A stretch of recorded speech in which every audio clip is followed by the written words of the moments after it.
I feel it's something right and wrong. Esther, what I find very interesting about Mating in Captivity is your perspective on both the male and the female arena of sexual desire. Can you tell me, how have men reacted to reading Mating in Captivity, and what do your male readers say to you about the way that it's helped them and influenced their lives and relationships? You know what's interesting? This is one of those few books that a man buy and put on the night table of the woman. And part of it is because it's a very male-friendly perspective, actually. Because the female perspective that has been out there says, closer, more communication, more togetherness, more desire, more sex. And in fact, I think that it works often the other way around. So this notion that separateness is what you need in order to be able to then come close and to want and desire is what men are very much responding to. They understand that it's not always lack of closeness that stifles desire, but too much of it. They understand that love and desire is not necessarily the same, and what nurtures one isn't necessarily what fuels the other, that they live in a dynamic tension with each other. So men are responding en masse. And so how do you find couples react when they have both the man and the woman, or the man and man, the woman and woman, have read Mating in Captivity? What kind of dynamics do you see in the relationships of your readers through your readers' feedback? Actually, I really like the idea that you bring in same-sex couples, because this is not about a gender division like that.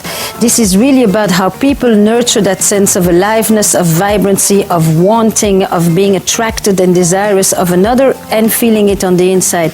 You know what happens? People are reading it to each other. They sit there at night or wherever and they read passages to each other, because for the first time they get it.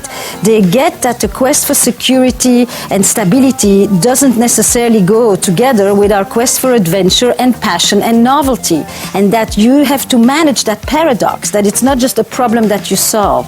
So they are having conversations in an intelligent way about sex in their relationship, or for people that are not in relationships for that matter. That isn't what often happens in this country, which is either smut or sanctimony. I have to say that given the theme of the book, I think Mating in Captivity is a brilliant title. How did you come up with it? Well, two ways. One, it's from anthropology, and that apes also in the zoo didn't want to mate in captivity. Two is from D.H. Lawrence, and the notion that we need space in order to want another, and that mystery.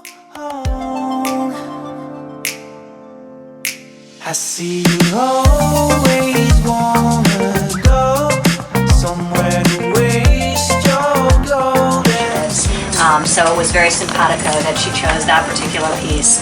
It's a piece I designed in conjunction with the United Nations Foundation. All of the proceeds from the sales of those bracelets go directly to helping adolescent girls around the world in impoverished countries get a leg up and try to level the playing field for them. So it's been great for us. We've been actually experimenting and really making it a fun viral campaign and helping galvanize young girls here in the U.S. to support their peers abroad. And since the price point is such that it can be a little bit more mass market at $30, we've been able to do that. So I think it's terrific that you're going to be featuring it. And everything else here, there will be 15% off for your customers.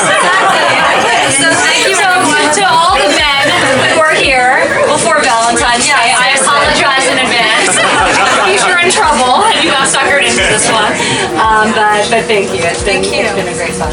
Thanks to all our friends and supporters and my team that's here today as well. So, all right. Stuck on